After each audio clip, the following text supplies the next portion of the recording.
दोस्तों हमारा आज का जो टॉपिक है आपके एग्ज़ाम के पॉइंट ऑफ व्यू से देखा जाए तो बहुत ही इम्पॉर्टेंट टॉपिक है और आपके एग्ज़ाम में इस टॉपिक से एक क्वेश्चन ज़रूर बनता ही बनता है।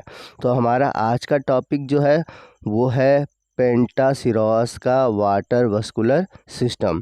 और ये जो टॉपिक है आपके BSc third year fifth semester zoology के फर्स्ट पेपर के यूनिट 5 का टॉपिक है।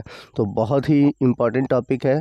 तो आप से रिक्वेस्ट है कि वीडियो को ध्यान से देखिएगा, पूरा देखिएगा, कहीं भी वीडियो को स्किप मत कीजिएगा। तो इकाइनोडर्मेट्स में आपको वाटर वस्कुलर सिस्टम देखने को मिलता है जिसे हम अम्बुलेक्रल सिस्टम के नाम से भी जानते हैं। तो इसका दूसरा नाम अम्बुलेक्रल सिस्टम भी है, आप इसको याद रखिएगा। तो जो इकाइनोडर्मेट का वाटर वस्कुलर सिस्टम है ये एक तरह से सीलोम का मॉडिफाइड पार्ट है।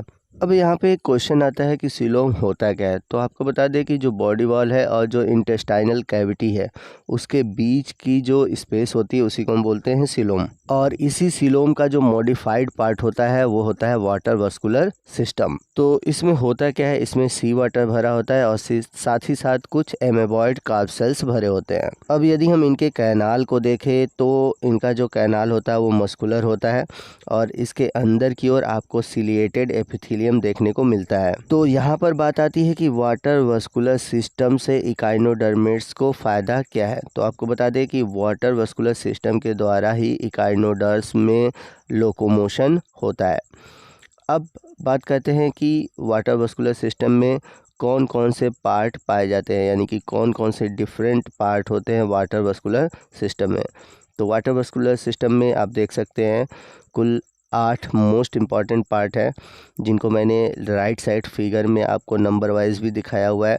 कौन सा पार्ट है, कहाँ पर पाया जाता है, वो आप देख सकते हैं। तो सबसे पहला पार्ट है मैड्रीपोराइट। मैड्रीपोराइट जुड़ता है स्टोन कैनाल में, ये जाकर खुलता है रिंग कैनाल में। उसके बाद आता है टाइडमैन बॉडीज़। इसके बाद 5वें नंबर पर है पोलियन वेसिकल्स। 6ठे नंबर पर है रेडियल कैनाल। 7वें नंबर पर है लैटरल कैनाल या इसी को हम पोडियल कैनाल्स भी कहते हैं। और सबसे लास्ट में जो है वो है ट्यूब फिट। तो फिगर में आप राइट साइड नीचे की ओर देख सकते हैं कि आपको यहाँ पर एक स्ट्रक्चर दिखाई दे रहा है जो कि है मैड्रीपोराइट। तो इसके बारे में आइए हम डिटेल से समझते हैं। तो मैड्रीपोराइट देखा जाए तो वाटर वस्कुलर सिस्टम का पहला पार्ट है और ये आपको एबोरल सरफेस यानी कि जो पीठ वाला रीजन है वहाँ पर 2 आर्म के बीच में या फिर कह सकते हैं इनके जंक्शन पर ये स्थित होता है।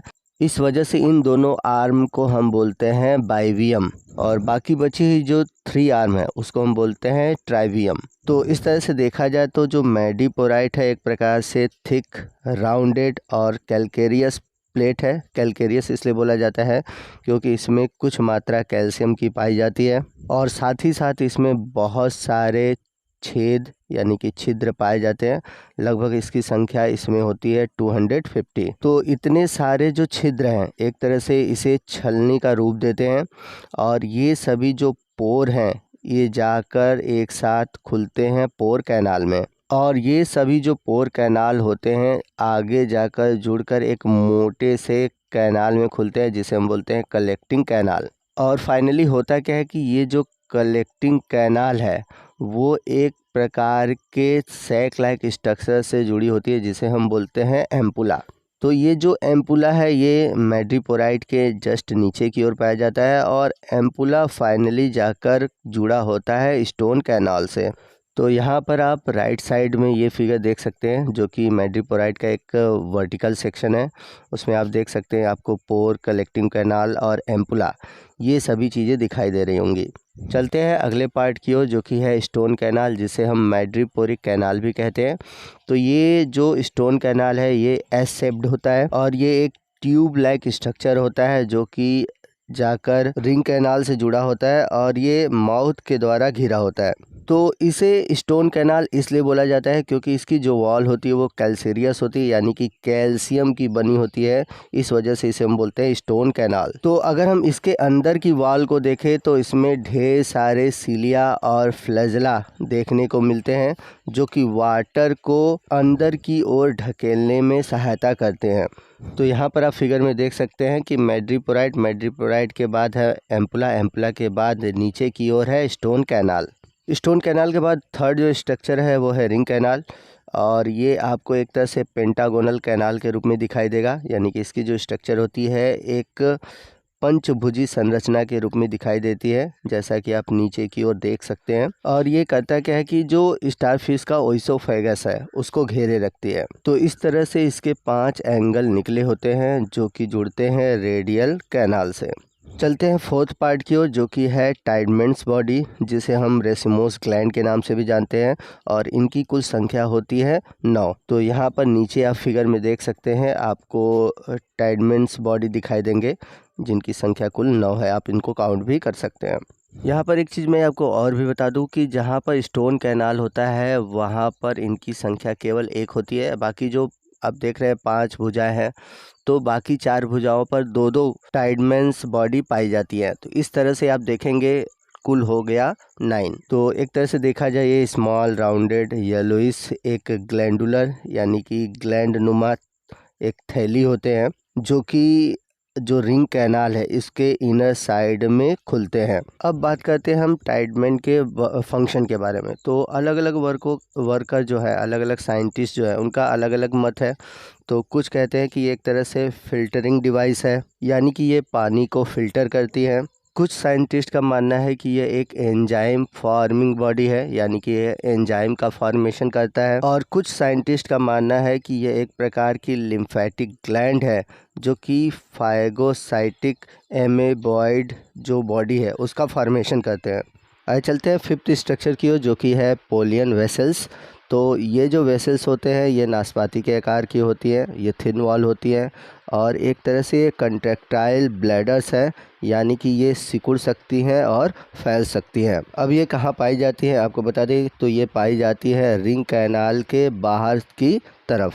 यहाँ पर फिगर में आप देख सकते हैं कि ये आपको रिंग कैनाल के बाहर की ओर दिखाई दे रही हैं। इनका जो नंबर है इकाइनोडर्म में वेरी कर सकता है, डिपेंड करता है कि कौन सा स्पीसीज़ है। तो अगर हम बात करें इनके प्रेशर की, तो ये वाटर वस्कुलर सिस्टम में ये जो वाटर का प्रेशर है अंदर की ओर उसको रेगुलेट करती हैं, और साथ ही साथ जो एमेबॉइड सेल है उसका भी फॉर्मेशन करती हैं। तो वाटर वस्कुलर सिस्टम का जो अगला पार्ट है वो है रेडियल कैनाल। तो आप देख सकते हैं कि ये जो पेंटागोनल कैनाल निकला हुआ है, हर एक पेंटागोनल कैनाल से एक और स्ट्रक्चर निकला हुआ है, जो कि है रेडियल कैनाल। तो ये जो रेडियल कैनाल है, तो स्टारफिश के जो 5 आर्म है उस 5 आर्म में ये अंत तक गई होती हैं। चलते हैं अगले स्ट्रक्चर की ओर, जो कि है लेटरल कैनाल, जिसे हम पोडियल कैनाल भी कहते हैं। तो अभी पीछे आपने देखा कि जो रेडियल कैनाल है, उस रेडियल कैनाल से साइड में, यानी कि दोनों साइड छोटे छोटे कैनाल निकले होते हैं, जिसे हम पोडियल कैनाल कहते हैं। तो हमेशा ये आपको पेयर में देखने को मिलेंगे, और हर एक जो लेटरल कैनाल है फाइनली जाकर ट्यूब फिट में खुलता है। तो यहाँ पर आप देख सकते हैं कि रेडियल कैनाल से साइड में निकला हुआ 2 लेटरल कैनाल है, और सभी लेटरल कैनाल जो हैं वो आगे चलकर ट्यूब फिट में खुले हुए हैं। आइए नेक्स्ट हम बात करते हैं अगले स्ट्रक्चर की, जो कि है tube feet. Tube feet are 2, तो इनकी संख्या होती है 2। मतलब जब भी आप देखेंगे लेटरल कैनाल 2 हैं, तो हर एक लेटरल कैनाल से एक ट्यूब फिट जुड़ा होता है। तो ये डबल रो में चलते हैं और ये लेटरल कैनाल से जुड़े होते हैं। तो ये जो ट्यूब फिट होता है ये एक प्रकार का thin walled circular muscles structure होता है। यहाँ पर एक पॉइंट मैं आपको बता दूं कि ऊपर जब आपने लेटरल कैनाल पढ़ा था तो उसमें आपने देखा था कि जो ट्यूब फिट में खुलता है तो वहीं पे एक मस्कुलर वॉल पाई जाती है। तो मस्कुलर वॉल्व क्या करती है कि वाटर को वापस पीछे जाने से रोकती है। अब हम बात करते हैं ट्यूब फिट के पार्ट की। तो ट्यूब फिट में कुल 3 रीजन होते हैं। पहला है एम्पुला, दूसरा है पोडियम जिसमें कि इनर इलास्टिक कनेक्टिव टिश्यू होता है, और जो चौथा है वो है शकर। तो वाटर वस्कुलर सिस्टम का इकाइनोडर्मेट्स के लिए क्या फंक्शन है इसको समझते हैं।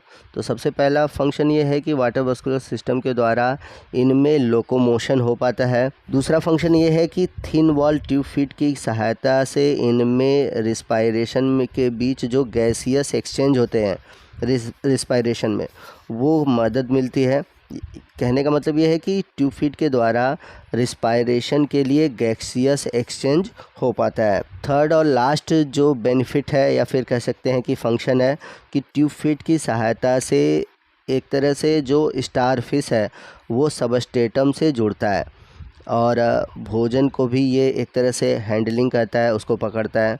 तो ट्यूब फीट एक तरह से स्टार फिश के लिए एंकरिंग का काम करता है। तो दोस्तों इसी के साथ हमारा वाटर वस्कुलर सिस्टम का टॉपिक ख़त्म होता है। आई होप कि आपको वाटर वस्कुलर सिस्टम से जुड़े हुए सभी टॉपिक अच्छे से समझ में आ गए होंगे। फिर भी अगर कोई डाउट है तो आप हमसे कमेंट करके पूछ सकते हैं। आपको वीडियो कैसा लगा कमेंट करके ज़रूर बताइएगा। अच्छा लगा होगा तो प्लीज़ वीडियो को लाइक करिएगा, अपने दोस्तों में शेयर कीजिएगा। मिलते हैं अगले वीडियो में अगले टॉपिक के साथ। तब तक के लिए जय हिंद, जय भारत।